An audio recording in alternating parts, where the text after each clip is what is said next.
Nick Dennis from Guitar Interactive. We are sat in the Oasis of Peace in an otherwise chaotic NAMM show, which is the Music Man booth. And I'm sat with the man who has lent his name to the fine guitars that we're holding. Ladies and gentlemen, Rabea Massaad. Rabea, how you doing? I'm good, man. I'm good. I like the Oasis of Peace. I feel like it's probably the only way to describe the place, though, isn't it? Yes, it is. I'm happy to be here. Yeah, me too. Yeah. It's for the first time in how many years would it be that it was in January again? Yeah, dude, since 2020. It feels like it's come home. I think so, right? There's a real buzz about the show, Yeah. and people are excited about it. It feels like, I think the same amount of people are here, but it feels like there's more. Yeah. I don't know. Everyone seems a lot more hyped this time around. I think so. Especially me. Dude, Yeah. well, you've every reason to be hyped because we're sitting holding the Rabea Sabres, which I've got to be honest, when this was announced, and it was kind of teased rather than announced, it came a little bit out of left field for me, but I was like, oh no, that makes perfect sense actually. The more I think about it, the more I'm like, yeah, this is a match made in heaven. And then I got to play one today. So we have a full review coming, but while we have you, I wanted to pick your brains about the process, how this relationship came to be, what went into building the guitar. Mm-hmm. Do you want to talk to us about the inception of it first? Like, how did this even come to be in the first place? Well, the relationship with Music Man Anibal. Yeah, I mean, so it would have been the NAMM before last, and I was chatting with Tosin Abasi. Nice. Awesome dude, amazing guitar player, you know, as we all know. But he's such a nice guy, and we were chatting away anyway, and he mentioned that he'd been out for dinner with Brian Ball, and for some unknown reason to me, that my name came up in conversation. I think we can imagine a few reasons. But I was just like, whoa, that's weird, but cool. Nice one. And then he said that Brian was like a big fan. He said, oh, Brian's a big fan of you, like, which sort of, that caught me out of left field. So I was like kind of surprised. And obviously being a fan of Music Man in the first place, I had a JP15 already, had the JR7 7-string as well. And I'd like played the Sabres and stuff. Like Derek at Music Man had sent a few guitars over the course of the last few years, like to do videos on and just whatever on YouTube and things. So I was really kind of humbled by the fact that Brian had said that. And the following NAMM, I went and chatted with Tim Dove even. And so I've introduced myself and said, you know, like I've been talking with Tosin, and I just think it's really cool, and I'd love to, you know, chat a little bit more and see if there's a relationship, you know, possibility or whatever, because I'd parted ways with Chapman Guitars before that, and I don't know, just felt cool because, you know, Music Man's a family-run brand, and family's a big thing, as it is for most people. But I was like, that's a really cool thing that, you know, it's still that way today. Sure. And I just thought that's really cool. And in any case, I got chatting with Brian. I think it would have been over Instagram. Yeah. It seems to be where everyone chats these days. It's weird, isn't it? Yeah, it's the platform musicians talk slid into the DMs. Yeah. So anyway, I'm chatting away with Brian, and he was just like, "I'd love to chat more about this. I think it'd be really, really cool." So then that following NAMM, which would have been the last one in April. So this happened me and him were chatting sort of January-ish time, end of January, early February, and then it would have been the April NAMM last year. I think it was April. And I came out early to LA, and I went up to visit Ernie Ball, Music Man, in San Luis Obispo with my friend Max, and had no idea that they had a very sort of rough prototype of the guitar. Already? They did. So we chatted a little bit over email and talking about the Sabre, because that was the guitar that I kind of felt was most connected to, you know, in terms of the shape and the sort of feature set and, you know, double humbucker kind of rock machine kind of thing. So Drew had, at Music Man, had grabbed a neck, and I think it was like a big 59 style carved neck and a body, and sort of like Frankenstein this thing together.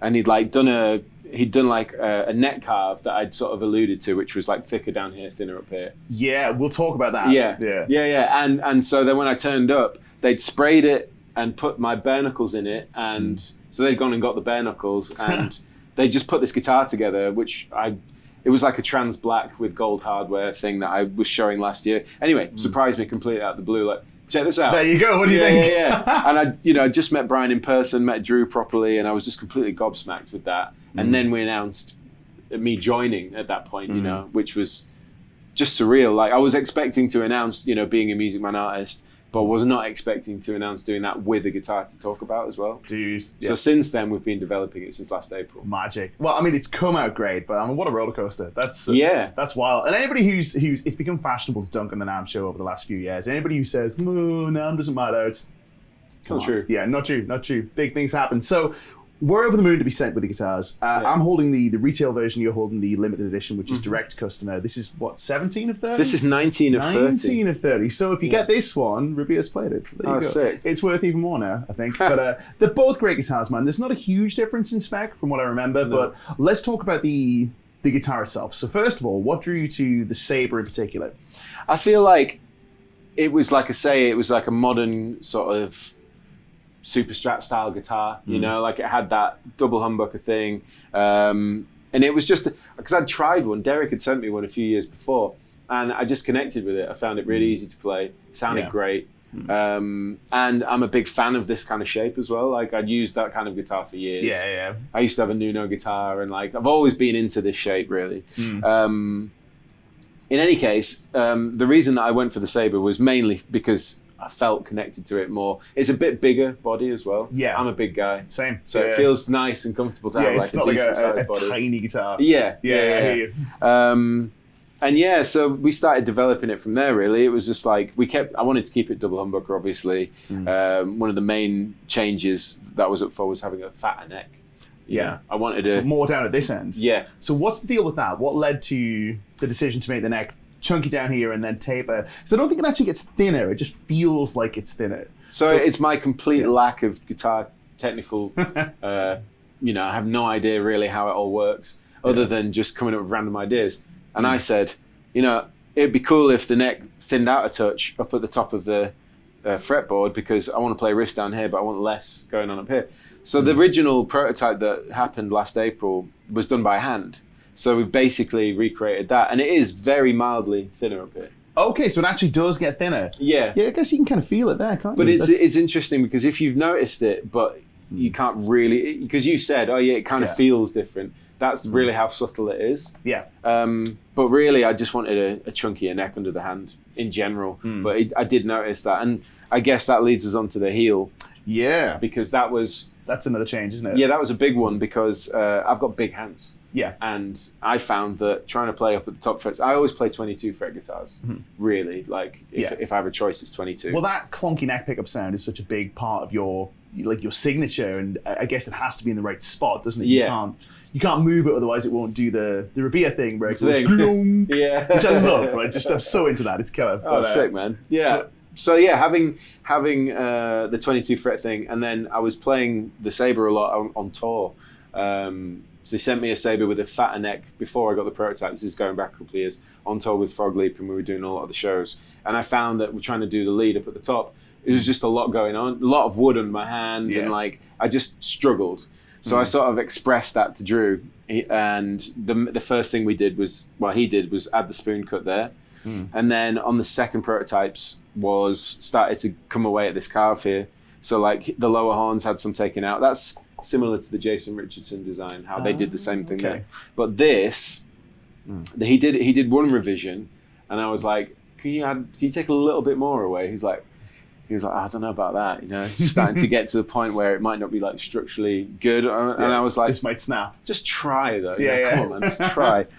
So like, it's almost like on an angle a little bit like this. So it's thicker here, which keeps that the structure integrity there. Yeah. But it's just dipped a tiny bit more.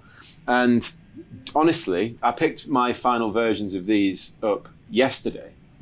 So I hadn't tried them until yesterday. And it's weird. It's like, it's the tiniest amount difference, but it makes all the difference. Sure. I noticed that on one of the tracks I played earlier, there's a lick that I have to do right up here. And I can actually do it on this one. And I was trying in rehearsal with the second prototype, and it was tripping me up. So it is the tiniest little bit. Right. But these things do make a difference, you know? And this is one of the things we love about the way Music Man do artist guitars, is they're not just a guitar off the peg with someone's name on it. It is a full design from the ground up almost, but with the artist. And you end up with these really crazy concepts that you would think of if you were putting a guitar together for yourself, but they're not out there. They don't exist. Yeah. So things like on Tosin's guitars where the neck is tilted that like infinity this. radius thing. Yeah, and the whole thing is offset so you can kind of see it without leaning over it. Yeah. I'm like, this is genius. So these little things, they do make a huge difference. Their engineering prowess it's really impressive. Yeah. Like what they do, like looking around the factory and how it all works, I was just kind of blown away, really. Nice. But so we added that as well. Yeah, I noticed it, and that's really, really comfy. I'm not really big on the whole like super forearm contour thing, but that feels like just enough. Where it's like, it's not poking me, but it's a little, and I love the way that the binding does that as well. Like, it's beautiful. We when I was touring the first prototype, that didn't have this, and I noticed sort of 3 or 4 shows in, because I kind of go in hard on some of the Frog Leap shows. I started to feel tender here on my forearm. Oh yeah, because I just hit quite hard, and it was more of a sharp edge. So adding that's just made the whole thing for me way more comfortable. Nice. And I mean, this is part of the dialogue of creating guitar, isn't it? Yeah. You know, you take it out, you test it, and you know, with a player like yourself who's out there doing it, you know that you're getting something that's been put through its paces. And all these little refinements are there for a reason. Yeah. So I wanted to talk to you about the pickups, because obviously the silo has been a thing for a very long time. One of my favorite pickups in the bare knuckle range. Oh really? Yeah, I love it. I think it's. Nice. I mean, I think we have a lot of similar tastes, kind of in terms of what we're looking for in a guitar tone. So it's the same thing that drew me to the Krakens. Yeah. I'm like, oh well, I like beer stuff. You know, that always sounds right for me. But I know you've been playing with single coils a lot lately. Is that obviously we have the splits on here as well? Do you think there's scope for a single coil model in the future? They may well be. I don't know yet, but there may well be an opportunity to do something like that. Yeah. I feel like with this, the main thing I wanted to get out of this guitar in terms of tones and sounds, obviously, I'm a huge fan of bare knuckle, been using them since 2007, so the company was only a few years old, and just being able to like represent bare knuckle is a huge honor to me, to have my own signature set. So I really wanted those in the guitar, and I guess the other remit was having as many tonal options as possible. So by having the push where you can split these down individually, and having a 5-way, so you get like outer coils, inner coils, both humbuckers. And for me, there isn't a tonal option that it's all in there, if you know what I mean. I hear you. And the cool thing is having it doesn't affect, doing this, pushing the pot doesn't affect anything in between the 3. Yeah. So you can either exclusively split them, not have to worry about it, just pop that up, and you can go between single coil and those in between sounds all the way. Yeah. Or you can have it full fat if you want. So nice. And something I've noticed again with your playing is it's not like some players who have like, oh, this pickup is for this job and this pickup is for this tone. You seem to use all of them on every sound, whether it's like the broken up ambient thing or whether it's the big gainy sound. Yeah. So was that a difficult balancing act, trying to get the tones to work with all the sounds that you're using? And I feel like, I mean, the good thing with these silos was to make sure that split down, they worked. You know, because some humbuckers, when you split them down, they get really thin and low output, whereas these don't, or way less than the average set. So other than, I mean, because I do like those kind of, it's the wrong kind of sound, I suppose, but it still has that thing, you know, you can telly kind of chimey kind of thing in between. So I wanted to keep that, but being able to do, like for example, splitting down the neck to get that straight.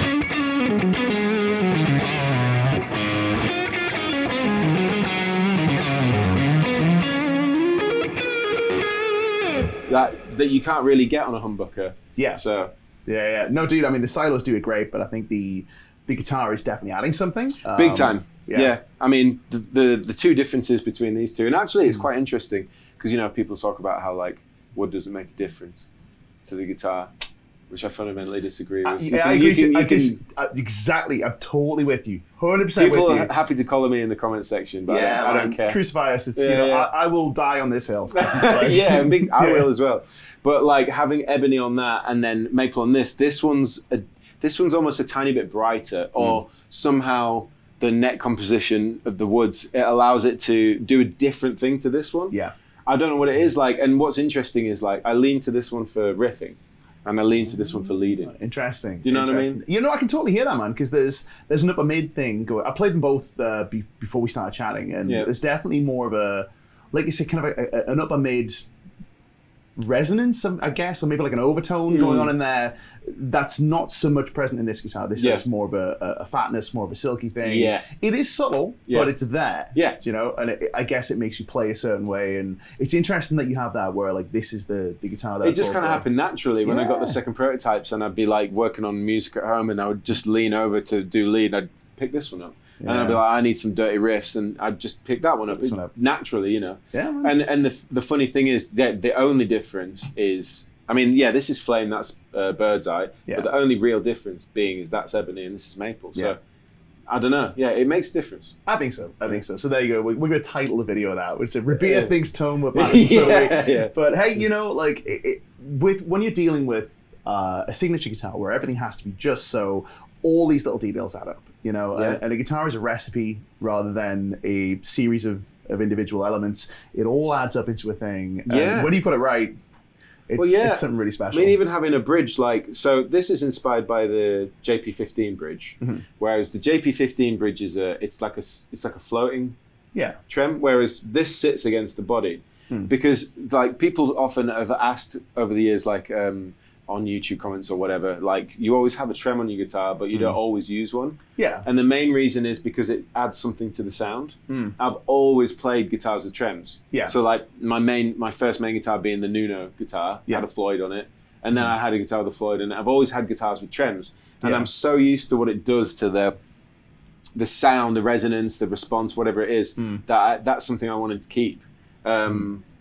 So you can still use it. You can still dip it. You can still have it a little bit off the body, so you get a bit of a pullback on it. I like to have it flush. Yeah.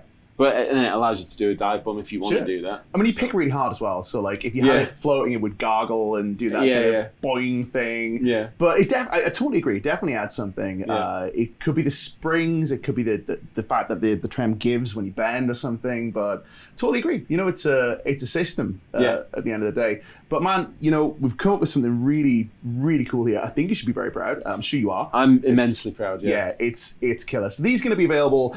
You're probably going to be watching this when these are available. If not, then hey, keep your eyes peeled because they are absolutely tremendous. I've had a load of fun playing them. Rabea, thank you so much for your time. No worries. Do you want to play us out? Yeah. Okay. Yeah. No worries.